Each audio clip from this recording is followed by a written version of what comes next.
3. En el río se reflejaba la luz del sol, todavía de un débil color invernal, pero la brisa era agradable. No solo la ribera sino también las gradas instaladas sobre los puentes estaban llenas a rebosar de personas llegadas de todo Londinium.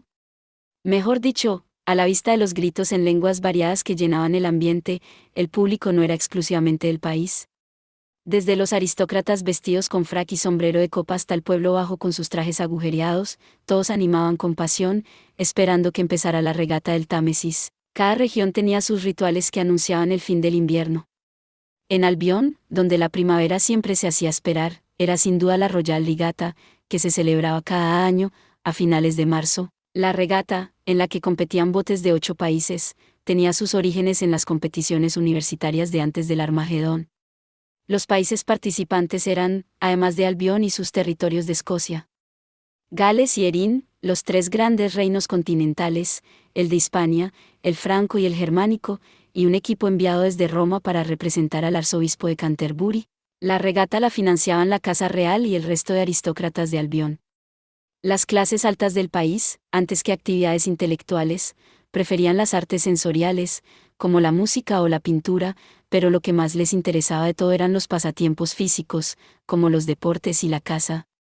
El rugby y las regatas contaban siempre con la financiación de la nobleza y eran, a la vez, pretextos para las apuestas, en las que participaban personas de toda procedencia. Aquel día no era una excepción, y el ambiente estaba animadísimo. Scotland Yard se ocupaba de la seguridad de los espectadores, pero la masa de gente llegada de todos los rincones del mundo les hacía muy difícil su tarea. El año anterior, las peleas y los accidentes habían producido decenas de muertos y heridos, pero seguro que no la suspenderán. ¿El deporte es el pasatiempo más popular entre la nobleza de este país? Casi se diría que es su razón de vivir, murmuró con tono sarcástico la mujer vestida con ropas masculinas mientras señalaba hacia el puente de Waterloo. La bandera que ondeaba en la ribera norte llevaba el emblema real de la rosa y el unicornio. A su alrededor se extendían los asientos de los nobles, cada uno con el emblema de su casa.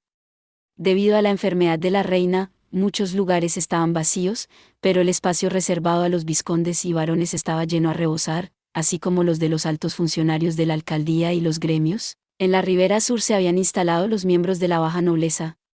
En comparación con los aristócratas de la ribera norte, su posición social era mucho más baja, pero era a ellos a quienes debía Albión la mayor parte de su desarrollo económico.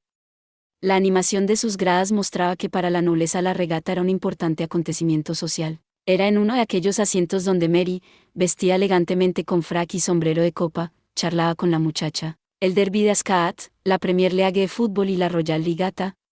En estos 3 acontecimientos no hay ciudadano de Albión que no haga apuestas.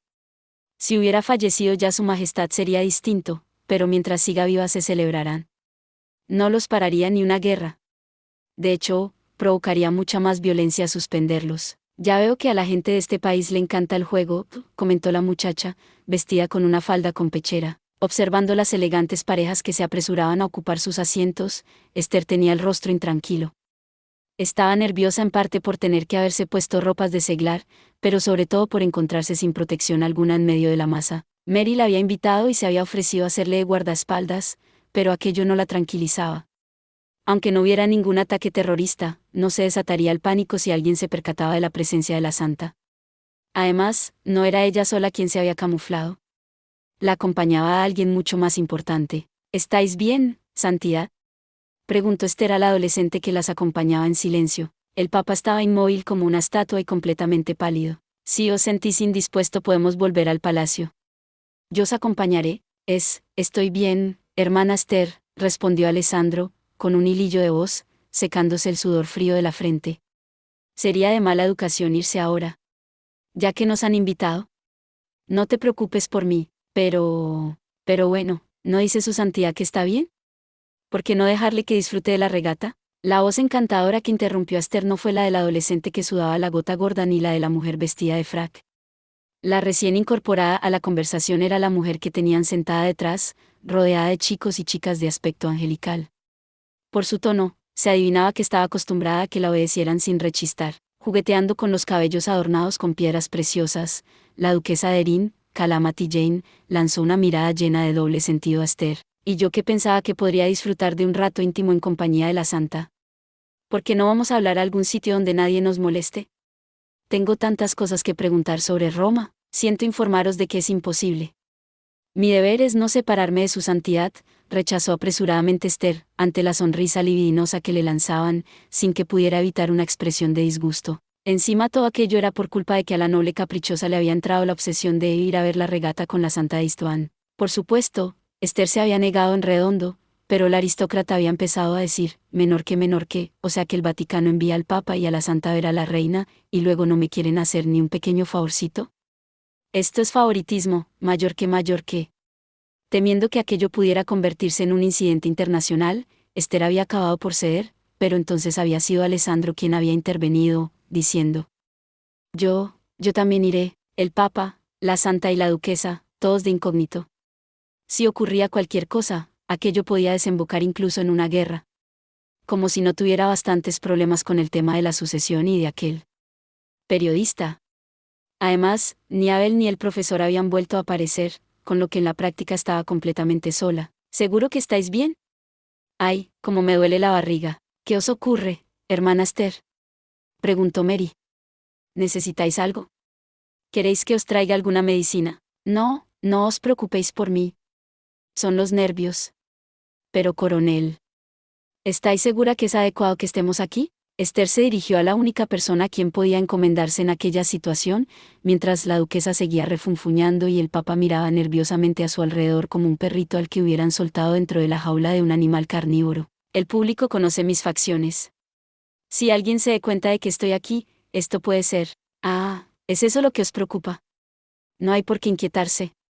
Ya he tomado las medidas necesarias, respondió la coronel, sonriendo, mientras se sacaba un cigarrillo de la pitillera de plata y señalaba a su alrededor. Nos rodean mis hombres, vestidos de civil. En total hay unos 100 efectivos, escogidos entre las mejores unidades de operaciones especiales. ¿Qué? Dijo Esther con los ojos como platos. Que estas personas son vuestros hombres. Aquí se ha reunido todo Londinium.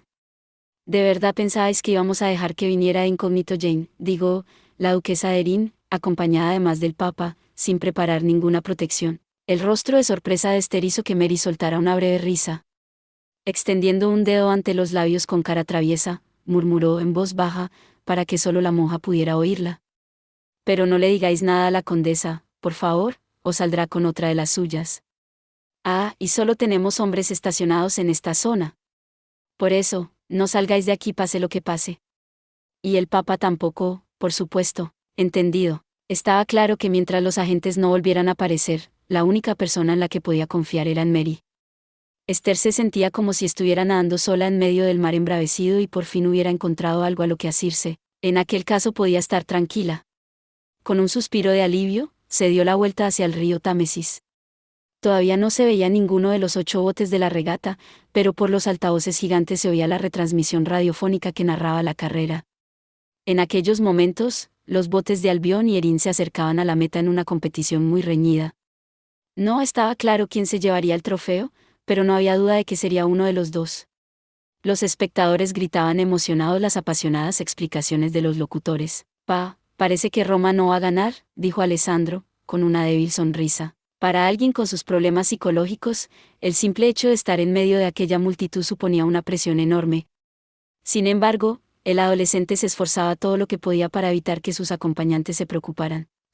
Supongo que es natural que un país rodeado de mar tenga mejores regatistas, comentó desmañadamente. En efecto.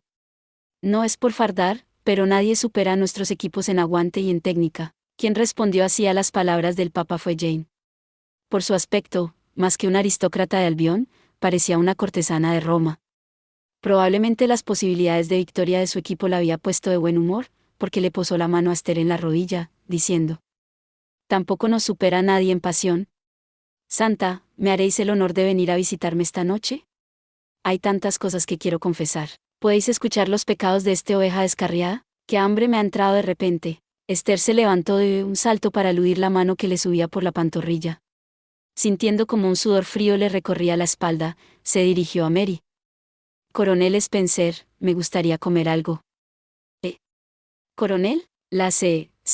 Coronel se ha ido un momento, vaya». Esther miró por todos lados buscando a su único apoyo, pero fue incapaz de encontrar a Mary.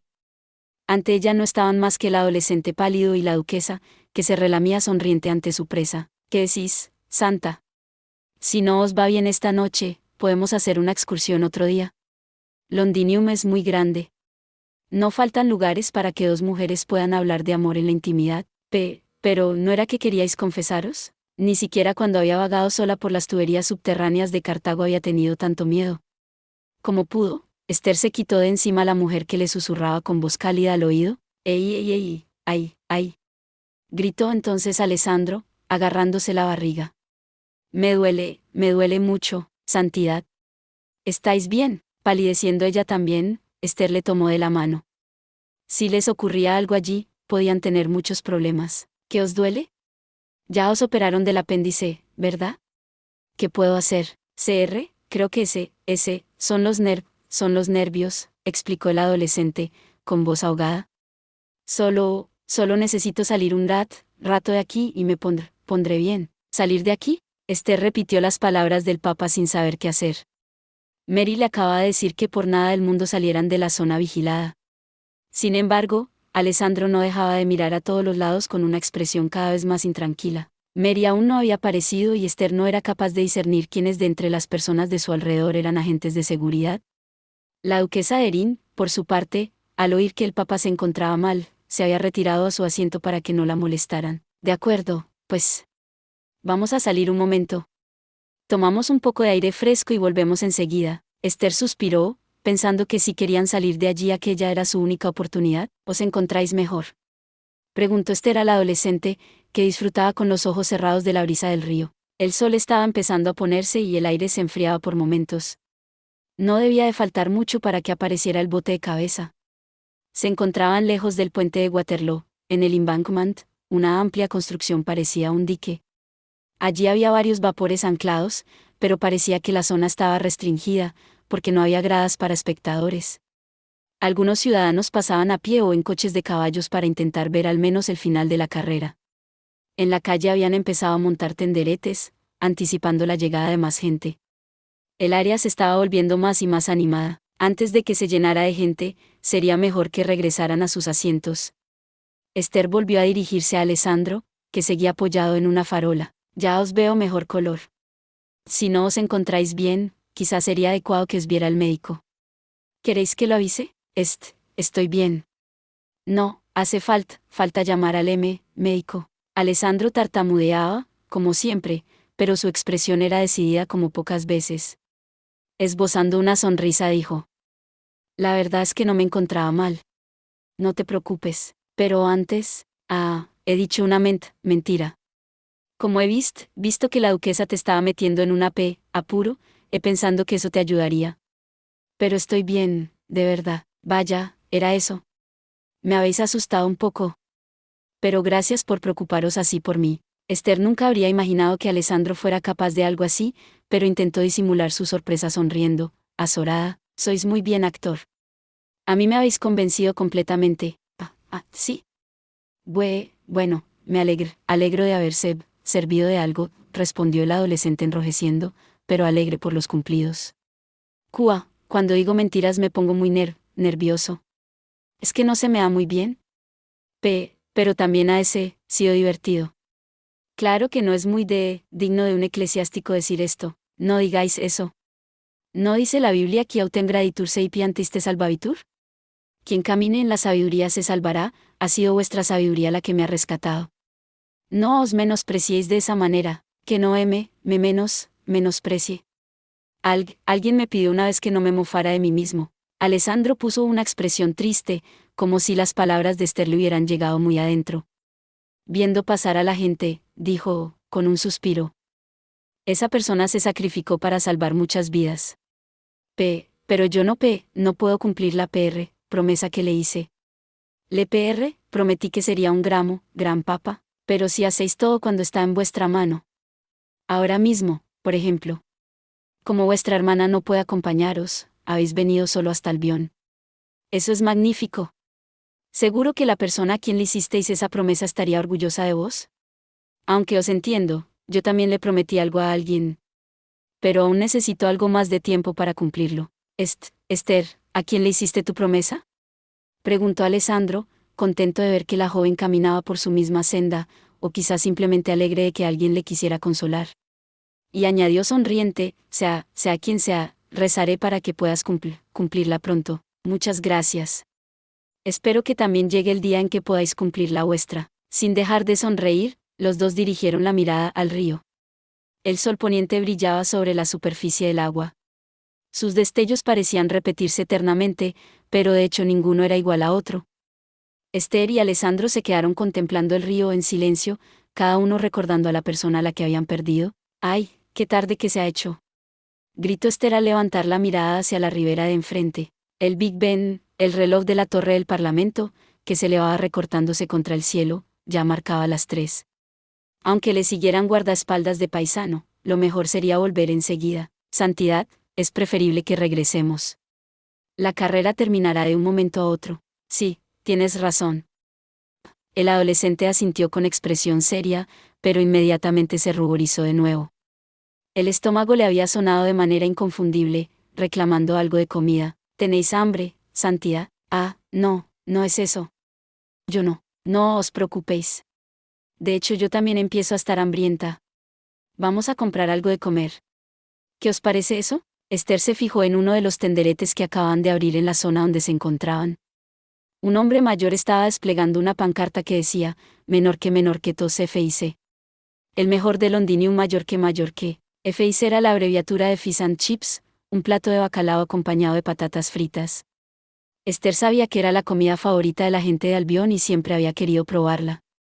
Ya que en los días anteriores no había tenido oportunidad de hacerlo, decidió aprovechar aquel momento y echó a andar hacia el tenderete mientras se buscaba el monedero. Santidad, no tenéis ninguna alergia al pescado, ¿verdad? Buenas tardes, señor, Fish and Chips para 2, por favor. Oído cocina. Gritó el hombre, mientras empezaba a cortar las piezas de bacalao con un cuchillo enorme. Tenía las mejillas caídas como un bulldog y cara de pocos amigos, pero era muy hábil con el cuchillo. Después de pasar rápidamente el pescado por la freidora, lo distribuyó en sendos papeles de periódico aún chorreando aceite. Fish and Chips para 2. Serán 6 dinares. Ahí tenéis para sazonároslo como queráis. A ver, hay sal, vinagre, aceite de oliva y salsa Worcester. ¿Qué preferís, Santidad? Esther se quedó dudando ante los aliños ofrecidos en el tenderete. No sabía muy bien con qué comerlo, porque era la primera vez que lo probaba, pero se decidió por la salsa. Vamos a probar con esta salsa, que parece que le irá bien. Últimamente tomó demasiada sal. Le echaré solo un poco. ¿Pero qué haces? No le eches eso. Eso no se come así. No, no, no, no, no. Vociferó alguien a espaldas de Esther, como si estuviera a punto de cometer un sacrilegio. Al darse la vuelta, Esther se encontró con un hombre aún joven que chillaba con voz lastimera. Esto es lamentable. Pero, ¿es que no tienes ni idea de lo que comes? Los fish and chips se comen con sal y vinagre. Una buena montaña de sal y un buen chorro de vinagre. Cualquier otra cosa es un pecado mortal. Pero, ¿cómo se te ocurre echarle salsa Worcester? Pero sí es. Esther se quedó mirando fijamente al joven, que se lamentaba teatralmente con las venas hinchadas. Llevaba una camisa de un color tan vivo que molestaba los ojos, una chaqueta de color perla y unos zapatos de charol deslumbrantes. Como si aquella combinación no fuera suficiente para llamar la atención, iba tocado con unas gafas de sol enormes que parecían más adecuadas para una herrería o un taller de vidrio. De todos modos, Esther no había olvidado aquella cabellera rubia desordenada, aquellos ojos azules como un lago invernal, ni aquel rostro alargado de nariz recta. Era el joven al que había encontrado la noche anterior en el Soho. ¿Señor Caín? Vaya, la santa. Al oír su propio nombre, el joven parpadeó como extrañado, y luego lanzó un chillido, dando un golpe con las manos. Pero qué casualidad. ¿Llegasteis bien a la fiesta el otro día? Espero que no os regañara la madrastra malvada. Bueno, santa, hacedme caso y dejad esa salsa. El joven rubio extendió el dedo índice de forma afectada y lo movió melodramáticamente mientras gritaba. Fijaos bien, porque os voy a dar una clase magistral de cómo comer fish and chips de la manera correcta. Escuchadme atentamente. Primero, como ya he dicho antes, una cantidad generosa de sal y vinagre. Después, un buen mordisco con energía. Idealmente, hay que comerse un tercio de la porción de una vez. La receta de fish and chips tiene muchos siglos. Señor, vuestras historias son ciertamente muy interesantes, pero esta pareja de jóvenes estaba a punto de marcharse y es probable que no les sea muy conveniente detenerse a escucharos precisamente ahora, comentó una voz a la espalda del joven. Un hombre moreno, vestido con un traje negro de 3 piezas, se dirigió con tono respetuoso a la monja. Disculpadnos, hermana Esther. A mi señor le habéis caído en gracia, pero tiene una manera un poco particular de demostrar su cariño. Ya lo veo. No le quedaba otra opción más que forzar una sonrisa y disimular. Esther se dirigió al mayordomo rascándose la cabeza para ocultar que un sudor frío le recorría la espalda. Muchas gracias de nuevo por acompañarme el otro día. Si no hubiera sido por vosotros no habría llegado a tiempo al banquete, me alegro mucho de oírlo. Pero soy yo quien debe daros las gracias por haber ayudado a mi señor. Imagino que no fue sencillo. Bueno, ¿cómo decirlo? Murmuró Esther, mirando de reojo como el joven seguía narrando la historia de la receta de fish and chips desde el punto de vista sociológico y nutricional. Volviendo la mirada al mayordomo, que le sonreía con educación, le dijo, llena de simpatía. Realmente os admiro, señor Butler. Con un señor así, vuestro trabajo no debe ser fácil, no os falta razón. Pero en cierta manera el esfuerzo que requiere hace que lo valore más. Al mayordomo se le dulcificó la expresión, casi con aire paternal. Ajustándose las gafas con gesto elegante, lanzó una mirada tierna hacia el joven al que se refería la monja. Además, ya dicen que cuantos más problemas tiene un niño, más te encariñas con él. Cuando alguien merece nuestro amor, incluso los malos tragos que nos hace pasar los damos por buenos. Por cierto, hermana Esther, hace un rato que quiero preguntaros algo, intervino entonces el personaje de quien hablaban. Aburrido de hacer discursos que nadie escuchaba, dejó su monólogo para preguntarle a Esther con aire travieso. ¿Quién es ese chico? ¿No será vuestro novio? J.E. Alessandro estaba inmóvil, con el rostro completamente encendido. No, señor, empezó a decir Butler. Perdiendo algo su compostura, se volvió seguidamente hacia Esther para susurrarle, hermana, ¿no os parece demasiado osado traer a una persona así a un sitio como este? Si pasa algo, tenéis razón, señor Butler, pero ha sido él mismo quien ha pedido salir un momento a tomar el aire fresco. Considerando la delicadeza de Butler en su manera de expresarse, lo que pensaba probablemente era que había sido una locura. Esther se rascó la cabeza, avergonzada, pero no había manera de negar que habían actuado con muy poca cautela. De todas formas, la monja intentó justificarse mientras se acercaba a la boca el cucurucho de fish and chips, que ya había empezado a enfriarse. Pero no os preocupéis. Comeremos esto y volveremos enseguida, porque llevamos ya un rato lejos de nuestros asientos y nos deben de estar buscando. Que no. Que esto no se come así. Intervino de repente una voz. La monja se quedó petrificada mientras le arrebataban con velocidad. De prestidigitador el cucurucho que tenía en la mano. Es que a veces creo que nadie me escucha. Vinagre y sal. Fish and chips con vinagre y sal. ¿A quién se le ocurre echarle esa salsa? A ver, yo me ocuparé de esto. Un momento. Antes de que Esther pudiera acabar de quejarse, Caín ya había tirado a la calle los pedazos fríos de pescado rebozado. Un gato negro rebuscaba entre la basura, se abalanzó rápidamente sobre ellos. Lanzando a su alrededor las típicas miradas afiladas de los gatos callejeros, devoró rápidamente los pedazos de pescado. ¡Qué desperdicio! ¿A qué ha venido eso? Se quejó Esther, al ver que su comida desaparecía ante sus ojos. Es que vuestra madre no os enseñó a no malgastar comida. Es que yo, pensando que... Es que ha sido por vuestro bien, farfulló Caín, genuinamente sorprendido por el enfado de la monja. Es que... ¿Perdón? Es que es increíble. Suspiró Esther, mirando al joven, que le sacaba 2 cabezas. Aquella media disculpa aún le daba más ganas de seguir riñéndole. Es que ya está bien. Ahora ya no hay nada que hacer, pero iré con más cuidado la próxima vez, padre, señor Caín. Esther había estado a punto de llamarle por el nombre equivocado. Pensándolo bien, aún no sabía el nombre completo del joven. Esther. Mira. Gritó una voz, interrumpiendo los pensamientos de la monja. Al volverse, se encontró con Alessandro, que señalaba, pálido, hacia el suelo. Al seguir la dirección del dedo con la mirada, la joven se quedó atónita. El gato callejero que se había zampado sus fish and chips yacía tumbado boca arriba. Su cuerpo temblaba con pequeñas convulsiones y de la boca le brotaban espumarajos sangrientos. ¿Pero qué? ¿Está enfermo? No, no es eso, dijo Butler, que se había acercado al animal agonizante y olía con atención el aire que le salía de la boca. Huele a almendras. Veneno. Es un veneno basado en ácido cianhídrico. Cianuro, muy probablemente, o cianuro potásico. Sí, cianuro. Pero, ¿quién podría? La mirada de Esther se detuvo en el pedazo de pescado que sobresalía entre los colmillos del gato. Con el rostro demudado, le quitó de un golpe a Alessandro el cucurucho de fish and chips de las manos. ¿Cómo puede estar envenenado? Esto solo puede ser, encima de que me había esforzado en prepararlo para que muriera y sin sufrir. Y tiene que venir un idiota así a estropearlo todo. Esther obtuvo su respuesta, pero no el cortés mayordomo. ¿Fue una voz ronca y rebosante de maldad la que le hirió los oídos? Ahora por culpa de este imbécil os tendré que hacer daño. Es que se le rompe a uno el corazón. Oye, ¿quién eres? Esther retrocedió para cubrir al papa, que se había quedado petrificado de miedo. El joven de la chaqueta color perla parecía no haberse enterado aún de lo que estaba ocurriendo, pero Butler dio un paso adelante decididamente para protegerlos a los tres. El educado mayordomo vestido de negro se enfrentó al dueño del tenderete de fish and chips como si fueran dos caballeros a punto de empezar una justa. Tú eres quien ha envenenado el pescado, ¿verdad? Algo me dice que no eres un simple vendedor ambulante. ¿Quién eres? Yo soy Todd. Como el desgüen Todd. El hombre respondió con cara de fastidio mientras sacaba una enorme arma de debajo del tenderete.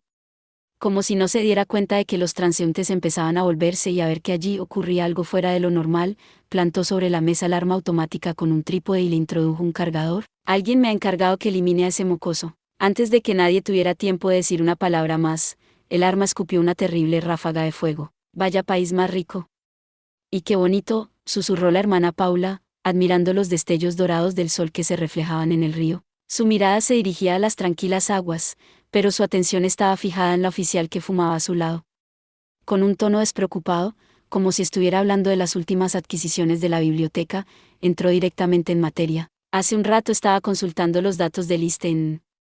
Los consumos de electricidad, gas y agua son bastante elevados. Para hacer un barrio de chabolas, gastan como si fueran ricos. Es como si tuvieran otra ciudad debajo, ¿verdad? Respondió Mary, con una sonrisa amarga. Se encontraban en un paseo restringido a un número extremadamente pequeño de nobles y miembros de la familia real. Sentadas en un banco de... Los que usaban las parejas para hablarse de amor, la oficial le explicó a la monja. Es el gueto, así es como le llamamos. El mundo oscuro que ha existido en Albión durante 500 años. La ciudad maldita, el sol primaveral brillaba de manera deslumbrante sobre el río. Los primeros botes de la carrera debían de estar acercándose ya a la meta, porque desde allí se oían numerosos gritos de ánimo. El aire se había llenado del ambiente del festival. Sin embargo, la oficial no parecía disfrutar demasiado de la primavera. Con el odio y algo de miedo en el rostro, exhaló una bocanada de humo antes de seguir. La ciudad maldita de los chupasangre. Varios siglos después de que el Vaticano batiera por primera vez a los vampiros, en el norte empezamos también a cargar contra ellos. A muchos los quemamos y les atravesamos el corazón con estacas. A los que lograron escapar los perseguimos hasta que el sol los convirtió en un montón de huesos, pero algunos lograron sobrevivir pese a todo, así es. Y esos se escondieron aquí entre nosotros, en Londinium. Replicó Mary, mientras extendía las manos hacia la ciudad como si quisiera abrazar a un ser querido. En aquellos tiempos, la reina Vivian estaba dispuesta a cualquier cosa por hacer a Albión más fuerte frente al poder del Vaticano. Era imprescindible recuperar la civilización perdida después del Armagedón y recobrar la ciencia y la tecnología. Pero para recibir la ayuda del Vaticano había que reconocer su supremacía. Cuando se encontraba en aquel dilema, aparecieron ante ella los monstruos escapados del continente. Ya hace tiempo que sabíamos que ellos vivían escondidos en Albión y mantenían viva la ciencia y la tecnología, pero no teníamos pruebas de ello, replicó la monja, con aire melancólico. En la mano le había aparecido un sobre que llevaba marcadas las iniciales MS en letras decorativas al estilo de Albión. El sobre iba sellado con el emblema heráldico de un grifo y estaba dirigido a la Congregación para la Doctrina de la Fe, y aunque hubiéramos tenido pruebas, no se puede ir acusando así a un estado tan potente como Albión. Eso podría haber provocado en el peor de los casos la división de la humanidad en dos bandos, e incluso la guerra. Aunque hubiéramos salido vencedores de un enfrentamiento así, el imperio podría habernos atacado luego y haber acabado con nosotros. Tenéis razón. Albión ha vivido durante generaciones enorgulleciéndose de su libertad y su prosperidad. No recibimos ayuda del Vaticano ni debemos reconocer su supremacía, pero por otra parte debemos mantener nuestra promesa a los monstruos para seguir usando su ciencia y su tecnología. Es un arreglo muy razonable para tiempos de paz, asintió Paula, en su habitual tono relajado, volviéndose hacia la mujer con el anillo del emblema del grifo. Pero tal y como está la situación internacional, para sobrevivir, este país necesita un aliado en quien pueda confiar para defenderse de una agresión exterior. Un aliado como el Vaticano. Claro está que a nosotros nos cuesta imaginarnos construir esa relación de confianza mutua con el rey de un estado militarista o con una duquesa conocida por su oposición a la Iglesia. Si vamos a ser amigos, tendrá que ser con alguien de confianza, como la vizcondesa de Carsley o, mejor dicho, como la princesa real Mary Spencer. ¿De confianza? ¿Es que la Iglesia va a reconocer a una hija ilegítima como yo?, replicó Mary, tirando el cigarrillo medio consumido al suelo. Sus labios dibujaban una sonrisa, pero su mirada azul era cortante como una espada que iba medio dirigida a sí misma, medio dirigida a su interlocutora. Es cierto que soy hija del príncipe Gilbert, pero mi madre no era más que una de sus amantes. Además, estaba la princesa Victoria. ¿Acaso no dice la ley del Vaticano que no deben reconocerse los niños nacidos fuera del matrimonio? En eso tenéis razón, pero no es nada que no pueda arreglarse. ¿Y si se descubriera en Roma un documento que probara que vuestra madre, la vizcondesa Harriet de Carsley, se había casado antes en secreto con el príncipe? Entonces, el matrimonio con la princesa Victoria sería nulo y la única esposa legal sería vuestra madre. Por supuesto, el fruto de ese matrimonio sería también completamente legítimo. Ya veo que la Iglesia es capaz de todo, respondió la oficial, como hablando para sí misma, mientras apagaba el cigarrillo con la punta del pie. Mi madre siempre estuvo en la sombra. Murió cuando yo tenía 8 años, un año después de la muerte del príncipe, pero hasta el día en que abandonó este mundo me repitió una y otra vez las mismas palabras. Eran palabras de odio de una mujer hacia el hombre que la había abandonado a ella y a su hija. Me pregunto qué cara habría puesto si hubiera oído lo que me acabáis de decir. No me veo capaz de responder a eso. La dama de la muerte levantó una ceja ante las palabras de Mary, con los ojos entrecerrados, dijo, sin emoción ninguna. La misión que me ha encomendado el cardenal Medici es encontrar al mejor candidato para el Vaticano entre los que pueden suceder a la reina después de que muera. Es solo eso. Pero para ello estamos dispuestos a no escatimar esfuerzos, legitimar a una hija ilegítima. Ya dicen que los milagros son el producto estrella del Vaticano, respondió Mary, con aire sarcástico, volviendo la mirada hacia la ciudad. Si yo heredo el reino, ¿qué esperáis de mí? Iunam prodelictot alterum in holocaustum culiamente sui. ¿Cómo esperáis que pague la expiación de mi pecado como hija ilegítima? Expiación. El Vaticano no pretende crearos ninguna deuda. Lo único que busca es una persona dispuesta a cumplir la voluntad de Dios sobre la tierra, replicó la monja, ignorando el tono sarcástico de las palabras de Mary. Lo que nos preocupa ahora es la presencia del rey germánico y la duquesa de Erin. Los dos actúan como si ya se vieran sentados en el trono. Aunque nosotros os reconociéramos como soberana, ellos no lo harían. Un conflicto así puede terminar yéndose de las manos. Es para preocuparse, tenéis razón. En ese caso, ¿puedo contar con el apoyo del Vaticano? Desgraciadamente, no es tan fácil. La política del Vaticano es permanecer neutral. En un caso así, para que pudiéramos prestaros ayuda necesitaríamos una prueba clara de vuestra devoción a la fe y la Iglesia. ¿Una prueba? ¿Cómo se supone que tengo que probar mi fe? ¡Qué ciudad más hermosa! Paula no respondió a la pregunta del oficial, que se quedó mirándola con una ceja levantada. En vez de ello, bajó la mirada hacia el Támesis, como si se hubiera cansado de la conversación, y dijo como lamentándose. Ha sido el esfuerzo de sus ciudadanos quien ha hecho de esta ciudad lo que es. Pero por muy noble que sea, cualquier ciudad tiene su lado oscuro. Pese a lo orgullosa que está de su pasado, esconde capítulos espantosos. Y en ella anidan los monstruos. El monarca que pueda exterminarlos, sin duda recibirá el favor del Señor, como lo recibieron los reyes santos de antaño. ¿Os referís al gueto?, dijo Mary, con voz entrecortada. Abandonando cualquier pretensión de indolencia, Vladimir miró fijamente a la dama de la muerte. Hermana Paula, ¿me estáis diciendo que el cardenal Medici quiere que aniquile a los habitantes del gueto? ¿Es esa la moneda de cambio? Cada cual es libre de interpretar las palabras como quiera, coronel. La mirada de Mary era la propia de una militar de alto rango, aguda y llena de ambición, pero la expresión de Paula no cambió ni un ápice. La dama de la muerte se limitó a añadir. Pero está claro que si lograrais tal hazaña, vuestro nombre sería santificado por el resto de los siglos. Cuestiones como la legitimidad de vuestro nacimiento perderían cualquier relevancia. Claro. Ahora entiendo las intenciones del cardenal Medici. De acuerdo, asintió Mary tras un breve silencio. De hecho, había esperado que le pidieran algo como aquello. En su rostro no hubo ni una sombra de duda. Si hubiera tenido algún tipo de recelo, para empezar no les habría enviado pruebas de la existencia del gueto. El gueto será eliminado en los próximos días. Decidle a vuestro señor que puede empezar a preparar esos documentos de los que hablabais. ¿Verdad que no queréis ver a esos impresentables del reino germánico o a la duquesa de Erin sentados en el trono de las rosas?